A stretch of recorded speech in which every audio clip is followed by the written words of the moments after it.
విశాఖ నగర police commissioner doctor Shankhabrata Bagchi comments. విశాఖలో rowdy షీటర్లకు రెండే మార్గాలు. ఉంటే జైల్లో ఉండాలి లేదా జిల్లా బయట ఉండాలి. అలా కాదని నేరాలు చేస్తాం అంటే వారిపై చర్యలుంటాయి. ప్రివెంట్ డిటెక్షన్ యాక్ట్ లో భాగంగా రౌడీ షీటర్స్ ని ముందస్తుగా అదుపులోకి తీసుకుంటాం. రౌడీ షీటర్లు జిల్లా వదిలి పారిపోవాలి.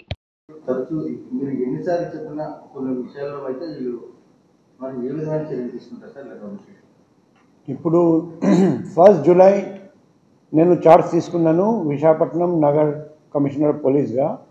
ఆ రోజు నుండి నేను ప్రతి పోలీస్ ఆఫీసర్కి చెప్తున్నాను, మన నగరంలో రౌడీ షీటర్ జైలు బయట తిరగడానికి లేదు. రెండే మార్గాలు ఉన్నాయి. ఒకటి, రౌడీ షీటర్స్ అందరూ జైలు లోపల ఉండాలి, లేకపోతే జిల్లా బయట ఉండాలి. లేకపోతే వాళ్ళు ఇష్టం ఉంటే పాడిపోవచ్చు కూడా, కానీ బహిరంగంగా తిరగడానికి వీల్లేదు. అందుకే రౌడీ షీటర్స్ అందరి మీద ప్రివెంటివ్ డిటెన్షన్ ప్రపోజల్ పెట్టి లోపలికి పంపిస్తున్నాం. వాళ్ళు ఏదైనా ఆఫెన్స్ చేస్తే అరెస్ట్ చేసి జైలు పంపిస్తున్నాం. రౌడీస్ అందరూ ఈ జిల్లా వదిలేసి పారిపోవాలి, జిల్లాలో మాత్రం ఉండడానికి వీల్లేదు.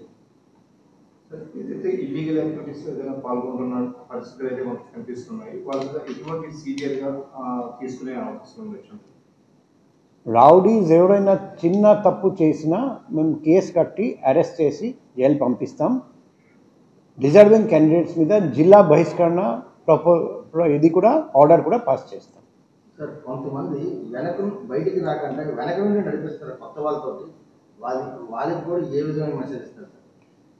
ఇప్పుడు ముందుకు రాకుండా వెనక నుండి నడిపించినా కూడా మాకు ఇన్ఫర్మేషన్ వస్తుంది.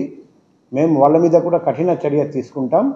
ప్రజలకు కూడా నేను విజ్ఞప్తి చేస్తున్నా, అటువంటి రౌడీస్ ఎటువంటి క్రిమినల్ కాన్స్పిరసీ చేస్తే వెనక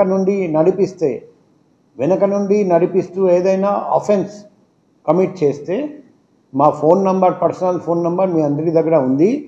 7995095799.